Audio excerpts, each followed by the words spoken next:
Salut tout le monde, j'espère que vous allez bien. Aujourd'hui une vidéo sur les plaintes de carrelage et en fait c'est suite à un message que j'ai vu sur un forum d'une personne en fait qui s'étonnait du prix des plaintes par rapport au prix du carrelage.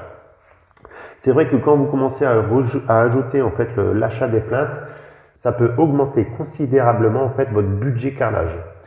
Et donc là dans la vidéo, on va pas discuter en fait du prix, pourquoi c'est plus cher ou autre, d'accord? Moi je vais juste vous montrer une astuce que j'utilise pour faire mes propres plaintes, d'accord, et pourquoi je le fais, ok.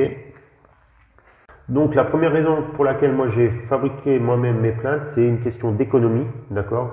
J'ai calculé combien ça allait me coûter si j'achetais les plaintes qui allaient avec ce carrelage-là, et ça va aller énormément, d'accord. Ça allait me coûter un bras, et j'ai dit non, c'est pas possible. Donc je suis passé en mode radin et j'ai dit je vais les fabriquer moi-même. En plus, ce carrelage-là le permet, d'accord. La deuxième raison, et c'est une raison aussi très importante, c'est que de fabriquer vos propres plaintes avec votre carrelage de sol, ça va vous permettre d'avoir les mêmes couleurs de plaintes, d'accord, et les mêmes teintes que votre carrelage. Il faut savoir que souvent, en fait, les plaintes ne sont pas forcément fabriquées en même temps que les carrelages, et donc vous pouvez avoir des petites différences de teintes qui peuvent se voir, d'accord. Et là, avec cette astuce, ça vous permet vraiment d'avoir exactement les mêmes carrelages. Donc, cette astuce, en fait, c'est pas compliqué et ça marche très bien sur les carrelages de type imitation bois, d'accord. Donc là, chez moi, je suis sur du carrelage qui fait 23 cm de large sur 1,20 m de long, d'accord. Pour faire, je me suis pas embêté, d'accord. Donc, j'ai pris un carrelage, donc là, c'est une chute, hein, d'accord. Donc, les 23 cm sont dans ce sens-là. J'ai pris ma carrelette électrique et je les ai tous coupés en deux. D'accord, j'ai fait des bandes, je ne me suis pas amusé à faire 8 cm, 9 cm comme souvent on peut trouver au niveau des dimensions des plaintes.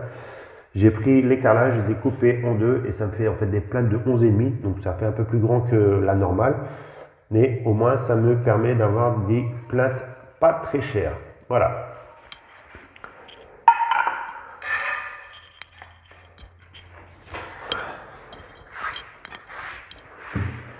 Donc là, voilà. Donc là, je vous montre une plainte, d'accord.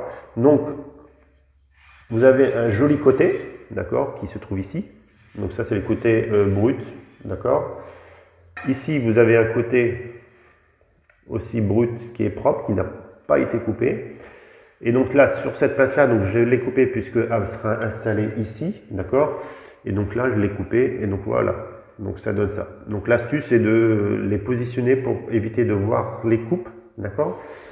Et pour ce qui est en dessous, eh ben, certains vont dire ah ça fait très moche en bas et tout ça, mais non, en fait, une fois que vous limez légèrement avec une pierre, d'accord, pas juste un léger, d'accord, mais lorsque vous allez faire en fait les joints de carrelage, vous allez plus du tout voir ces petits éclats en fait, d'accord, ça sera dans le joint, ça va être recouvert de joints et ça se verra plus du tout. Voilà. Donc là, je vais vous montrer comment je fais pour les installer aussi. D'accord, tant qu'à faire. On est là, on y va. Donc là, comme je suis dans un placard, en fait, je ne vais pas m'embêter à faire des petits stries, etc. Mettre de la pâte sur le mur, faire des petits stries. D'accord. Comme ça va être dans un placard où il n'y aura pas de... Voilà, ça ne va pas être cogné, ça va être rien. D'accord. Donc, moi, je fais juste des petits paquets. Voilà. Ensuite, j'utilise ces petits chutes, d'accord. Donc pour ceux qui ne connaissent pas, en fait, donc ça c'est des pavilift, d'accord.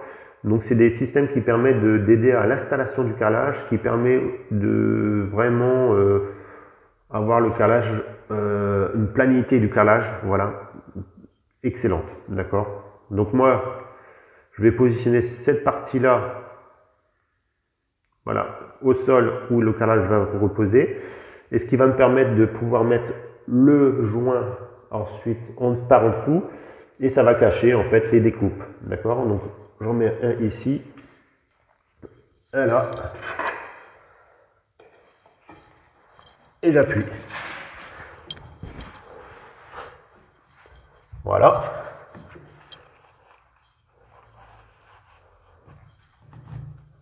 Et voilà.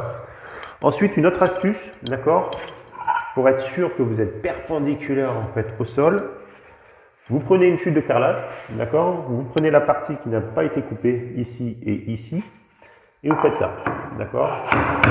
Vous voyez, le carrelage a bougé, c'est parce qu'en fait, il n'était pas bien positionné. Et voilà. Donc là, moi, j'ai rappuyé encore un peu parce que je l'ai fait très serré. Et là, et voilà. Je repositionne, je vérifie. Et voilà, le carrelage est positionné. Et ensuite, je viens combler au-dessus.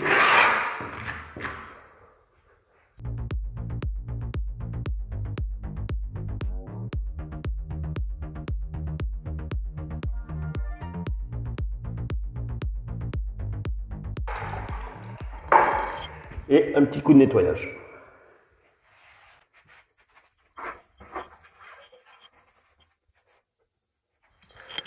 Et voilà, donc voilà comment je procède moi pour mes plaintes de carrelage.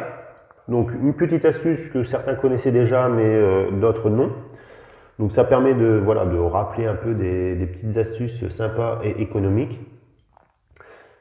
Et voilà, donc, et ce qui permet aussi, comme vous voyez, qu'on ait exactement la même couleur de carrelage. Et ça fait un peu plus propre. Voilà, donc j'espère que cette vidéo vous a plu et je vous dis à très bientôt.